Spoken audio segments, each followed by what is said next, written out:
This is a race under the lights for the first time ever here in Saudi Arabia, the 34th sovereign nation to host a round of the F1 World Championship. Track distance 3.8 miles. There are 3 DRS zones helping to overtake. We hope there are a few opportunities around this track, but can you follow closely enough through the 27 corners, the final one of which cost Max Verstappen the chance to take pole position yesterday. The 3 tyre compounds, the C4, the C3 and the C2. Degradation isn't high here. A one-stop race is predicted, but also the threat of a safety car or a virtual safety car lurks around every single corner. Here's the grid then. Lewis Hamilton on pole for the 5th time in 2021, and for the first time consecutive poles as well. Valtteri Bottas making it a Mercedes front row lockout. Max Verstappen will start 3rd alongside Charles Leclerc. It's his 6th time he starts 4th this season. Sergio Perez is 5th on the grid alongside Pierre Gasly for AlphaTauri. Behind them, Lando Norris chasing McLaren's first top 8 finish in 4 races, and Yuki Tsunoda. Then comes Esteban Ocon, 9th on the grid alongside Antonio Giovinazzi, his 4th Q3 appearance of the year. Daniel Ricciardo missed out on Q3 for the 2nd race running. He starts alongside Kimi Raikkonen for Alfa Romeo, with Fernando Alonso 3rd on the grid last time out, 13th on the grid tonight. George Russell is 14th ahead of Carlos Sainz, 15th. Sainz on the longest active scoring streak on the grid at the moment. He's got Latifi for company ahead of Sebastian Vettel and Lance Stroll in the Aston Martin. Stroll's qualifying ruined yesterday by the traffic jams at the end of the lap. He didn't get a final flying lap in properly. Mick Schumacher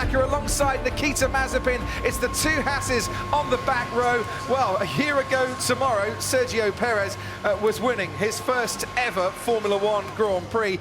Tonight, Red Bull are hoping he can aid and support Max Verstappen, and they're hoping that Max Verstappen can make up for the disappointment in qualifying yesterday, where pole would have been his, but for one more corner. Martin Brundle, we've already had high drama this weekend. Who's to say we're not in store for a bit more tonight? Well, we're expecting a flying formation up the front, aren't we, from Mercedes-Benz, but how will Max Verstappen approach this? Is it all guns blazing? Has he got to go for it? He does still have an 8-point lead in the World Championship, of course. We are expecting some contact with the wall tonight, and virtual safety car, actual safety cars, who knows, even a red flag. There's nowhere to go if you do crash, and it's difficult to recover the cars off the side of the track. So the race could well be interrupted. Will that play into Red Bull's hands? Will it work against them? Let's see. But I'm imagining Max Verstappen will be very, very keen to get past Valtteri Bottas somehow in the first few corners. But this man on pole position, we know they've got a good car in a straight line here again, and it'll take some overtaking, there's no doubt about it. It'll be Dan Deere on the brakes into the hairpins if Max Verstappen's going to get past a Mercedes tonight. Pirelli say the best way to run this race is to put on the medium tyre and then go on to the hard compound tyre, and that's what the majority of the grid are doing. Only Lando Norris starts on the soft compound tyre. Will that give him extra grip right at the start? Ricciardo on the hard compound tyre, as is Carlos Sainz for Ferrari, and Sebastian Vettel also for Aston Martin. But when it comes to tyres, we've seen the Red Bull light up the tyres a lot quicker than Mercedes so far this weekend. Absolutely right. And what we've also seen from the Formula 2 races are that down into the first corner, if you're on the inside, their left-hand side of the grid is pretty slippery and dusty, and not too difficult to sort of lock a brake and struggle to get the car slowed down and turned in. There are the drones up in the sky, the big countdown then, and away we go for the formation lap. Yep, it's not exactly lights out and away we go just yet, just the formation lap. What Lewis Hamilton will want is not to be spending too much time stationary on the grid by the time he's completed the 3.8 miles of that formation lap. But the longer he spends on the grid, the more those tyres will cool off, and could that give Red Bull just a little advantage at the start? And that start, 220 metres down into turn 1. We have seen incidents, we've seen accidents in all of the F2 races, the support series to Formula 1. Théo Pourchaire and the young Fittipaldi being taken to hospital after quite a severe crash in the F2 race preceding this.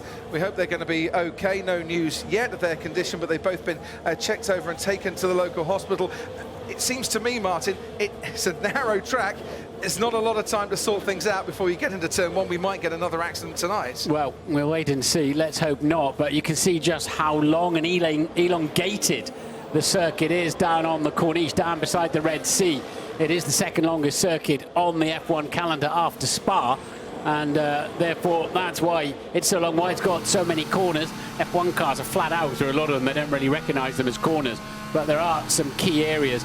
The two Mercedes took off from the front of the grid, really wanting to get some pace and some temperature, and Max Verstappen less interested in that. It seems he sort of left a bit of a gap to them, and they want to stretch it out, and they want to get round with some temperature and get the pack as quickly as possible on the grid behind them. There, then, great views there. They're going to wear clear visors with a few tear-offs on them. If they get dirt or tyre rubber or whatever, they can tear those off during the Grand Prix. Of course, you've got to make sure you don't get those in your own airbox or your own brake ducts or radiator ducts, for example. And of course, we have had incidents where they get into the rear wing slots or indeed the radiator ducts of cars behind them. So in the last 4 races, 2 wins apiece for Max Verstappen and for Lewis Hamilton, who hasn't won 3 in a row throughout 2021. There's the Drivers' Championship standings.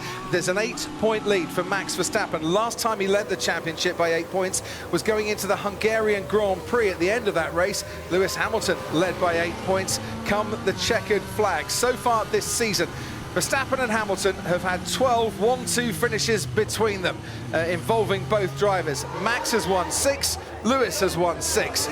Whatever happens between now and the checkered flag in Abu Dhabi for the final race, these two have taken each other into a different plane. You win a World Championship over a season, not over a corner or one race. But somehow, when you get down to the final stages of a championship, especially like this one, the tension seems all that much higher, doesn't it? Yeah, I'm glad we've got headset microphones. My hand's not steady tonight. I'm tense about this. I'm nervous about this because, as Martin rightly says, we are getting right down to the serious business end of the season.